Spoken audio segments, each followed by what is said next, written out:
All right, the next presentation is the Smart Shelf System.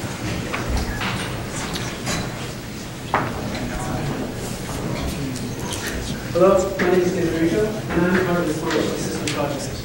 This semester, Philip Buettner and Mohammed Al-Naidi worked on software systems architecture, while Patrick Eckelkamp and I worked on communication and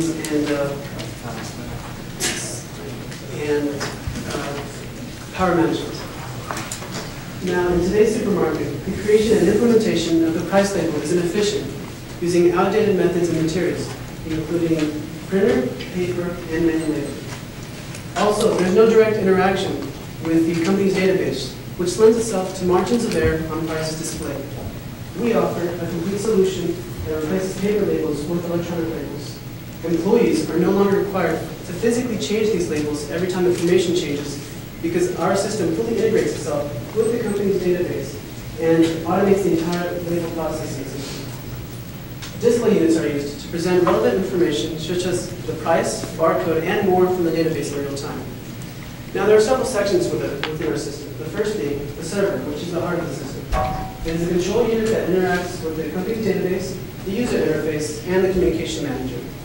Any updates from the database are automatically pushed to the proper display. The user interface helps the user to add, edit, search, update, remove, and rearrange labels within the store. These changes are then updated to the database and the displays. The communication manager handles all interactions between the server and the displays. It can control multiple forms of communication, including a wired bus, and wireless option. Finally, the display unit is made of a microcontroller and the display. The microcontroller receives an input signal from an RxTX line and outputs an image to the display. Now, there's two different types of display units that we have. The first being the unit that attaches to a shelf and it shares an RxTX line. They're easily detachable from the shelf and can be clipped anywhere on the shelf. The second type are self-reliant units, which include a battery and wireless module. They can be placed anywhere around the store. Other exciting features within our system, which are included but not limited to, is 1, the use of e-ink displays for minimum use of power.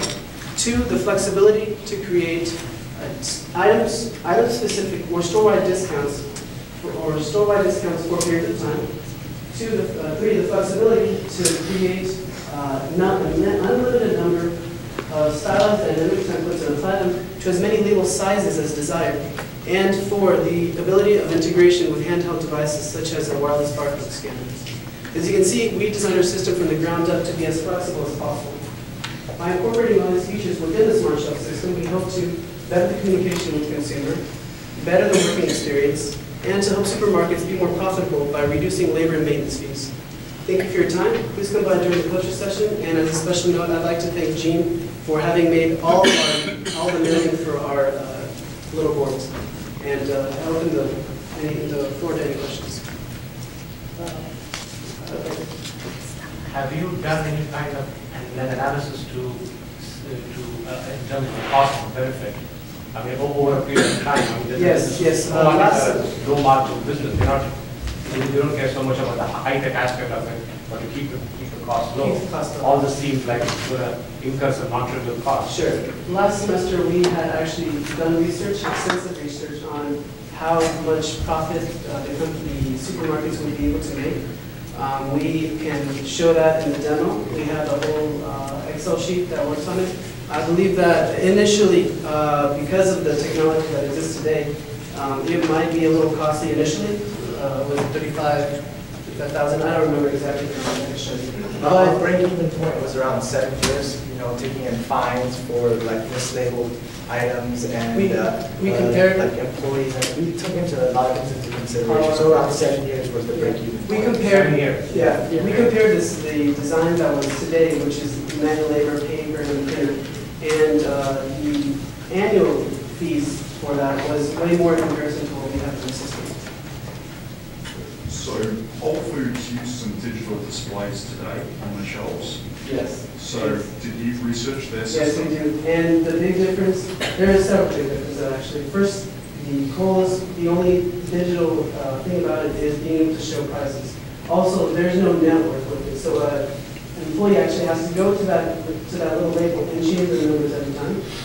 Also, there are stickers that are surrounding that label, which means that they still have to manually print out labels and stick them on for the order number, the SKU, any other information, which our system would not have. Great. Second question, how are you dealing with the addressing of the units? I'll take care of that one. Basically, each of them have basically an address adjusted to it, like an ID, unique ID.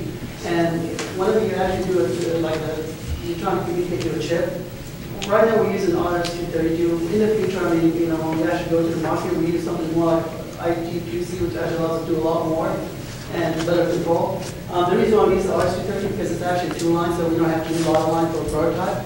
But what happens is basically it throws the data on the line and uses basically like a filter, the signal doesn't get dropped each chip. It's a much simpler question. How Yes. are you actually doing the We addressing? address every chip with the address, and then we just send the information with the address, a header, struck the packet. So how many bits have you got in your address? 8 right now, and it's changeable. It's on the limiter. Each of the units is actually programmable, so we can change the program on the fly. So if we do any updates or anything like that, we just plug it into our programming board, and you can just update it there. Can you identify one comment that you received in Senior Design 1 that you addressed in Senior Design 2, either from industry or from Senior Design 2? Yeah, I think we did a lot of this.